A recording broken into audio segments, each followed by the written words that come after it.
Hi, we're Ashley and Grayson, and we've been traveling full-time for over 2 years with our 2 dogs and our cat. Our home on wheels has brought us endless adventures throughout over 35 states. If you love adventures, exploring new places, and amazing views, make sure to subscribe and turn on your post notifications. We also show you the everyday reality of living this lifestyle. Follow along as we continue to explore the world and share it with you. We are leaving our spot here in Vanlife Alley, but just for a little while. We're going to show you where we're going and why we're leaving.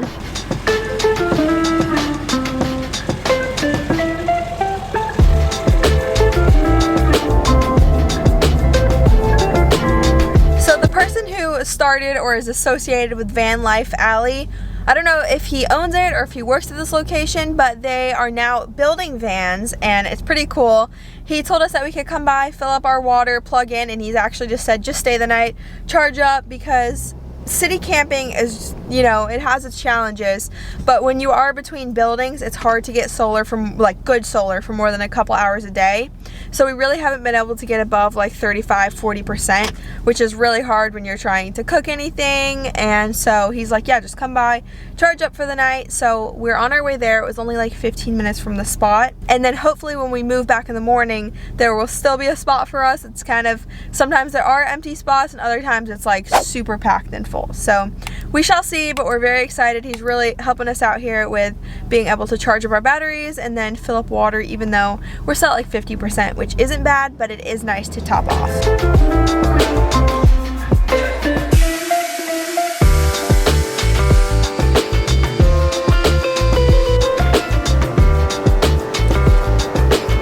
Alright, so the first thing is to get water. They have a double extended hose.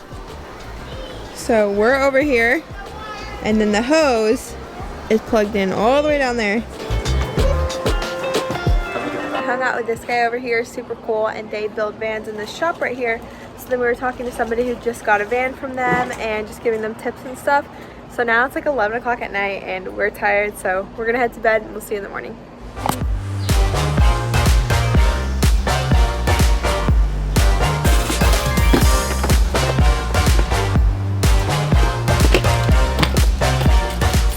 Shout out to Brooklyn Camper Vans. The guy Rob that we met works there, and they let us plug in, use the power, use the water, and stay there all night. It was super awesome.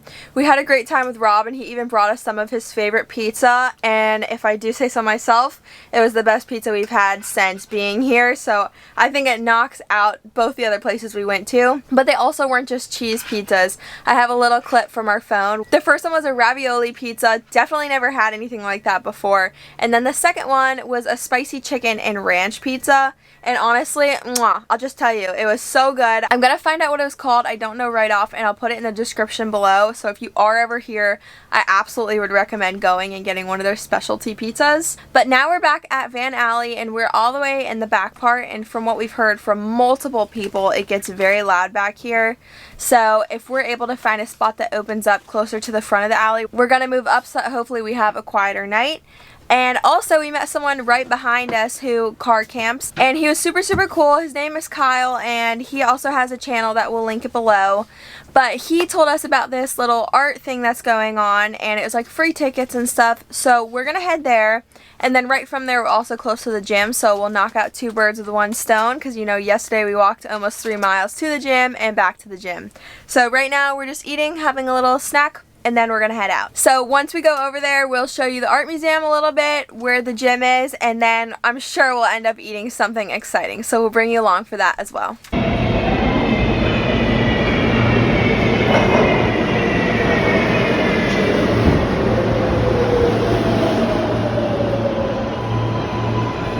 We are at Living Portrait, New York. This is what we were telling you about earlier that our friend recommended us to come to. We don't know much about it, so when we get inside, hopefully we'll learn a little bit more and be able to share it with you as well. 4 immersive rooms create unique portraits of New York life, where every borough, every neighborhood, and every individual make up the city's magic and myth. Each of us is a living pixel in a grand portrait. Enter and see New York, and perhaps even yourself, in a whole new way. The first room of the immersive experience took a deep dive into facts that most New Yorkers probably didn't know.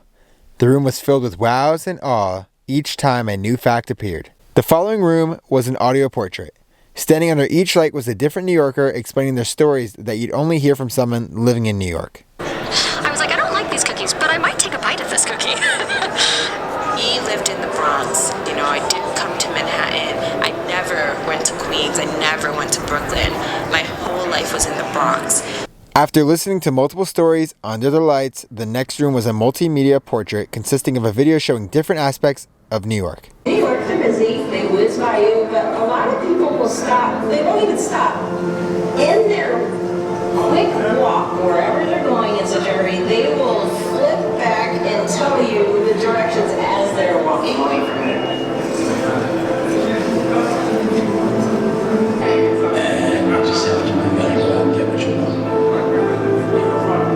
To end the experience, the living portrait allowed its viewers to do something unexpected. We're in line right now at the end of the whole experience. It's been really cool, and they give you an opportunity to take your picture, and it goes up on this wall behind us.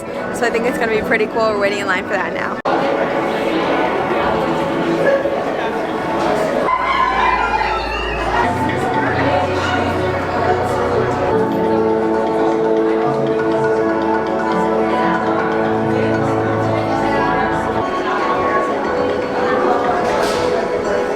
So that was absolutely so cool.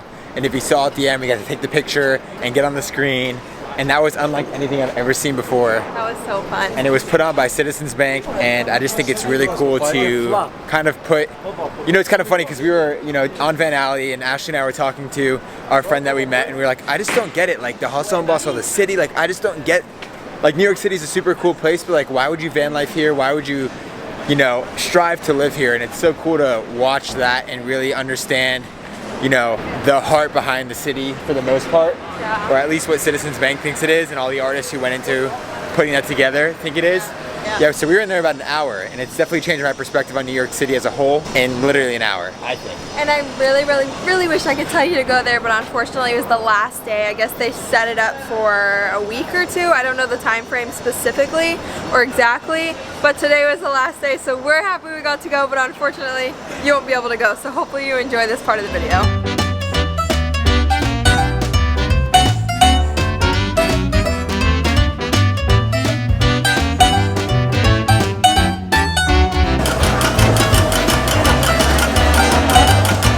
We have done that experience. We went to Italy, as you saw. We put some clips in there from Italy, and we're heading towards Central Park, and we're debating if we take the train or walk, because we are still about 3.1 miles-ish away. We may walk one way and then subway the other, or subway that way and subway both ways and subway home. We walked a lot yesterday.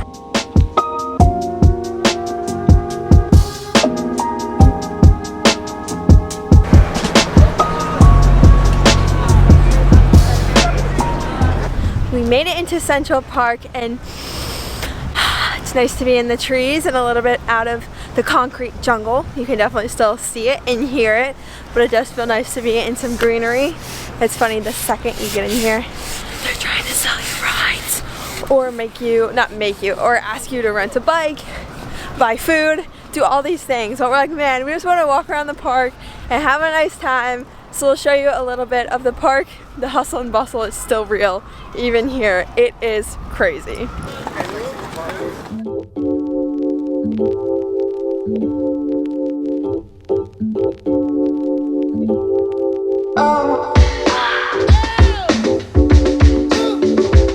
We're making our way towards the Empire State Building, and pro tip, if you're wanting to get a pretzel, get it in Central Park. When we were there, it was $3, and we're like, oh, we're not that hungry yet, we'll wait a little bit longer. Stopped at the next place, and it was $4, and now $5. So for a pretzel, definitely get it for $3 in Central Park. So we're headed over to a special spot that we're going to show you after, but we are so hungry. It's so late in the day and we haven't eaten in a while, so we walked past this pizza place and we saw these slices that are so thick, look so good. So we got one that has chicken, sausage, and pepperoni, and we're going to devour this in probably 2 seconds because we're that hungry, and we'll let you know how it is after.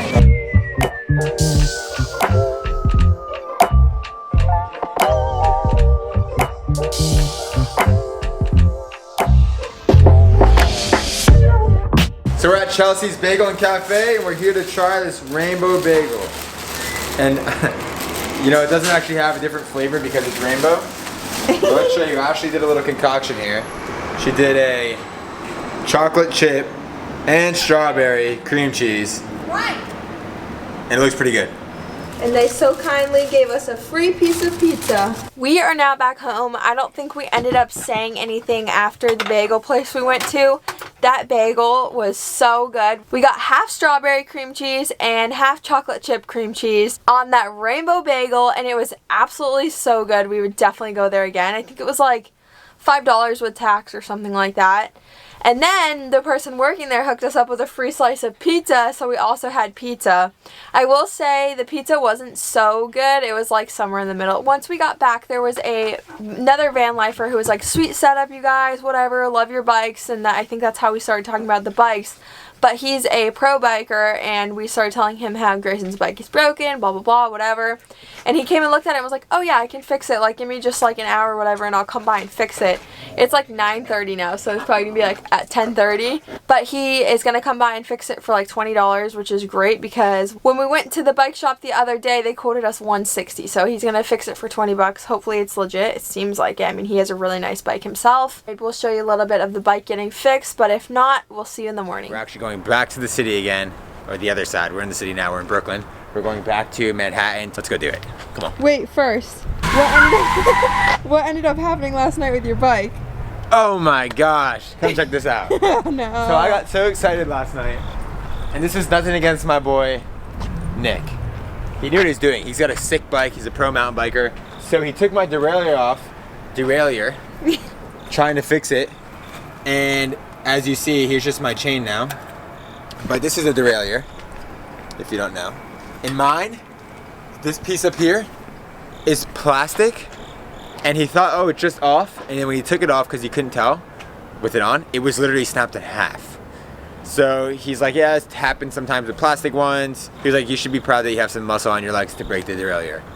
So I guess it's my fault. I don't really know what I did. I was just pedaling a bike and it broke. So he didn't fix it. I didn't have to give him 20 bucks. I was over the moon to pay him 20 bucks if it was fixed, but he was like, hey, don't worry about it. Like, sorry, I didn't realize that that's what was wrong with it.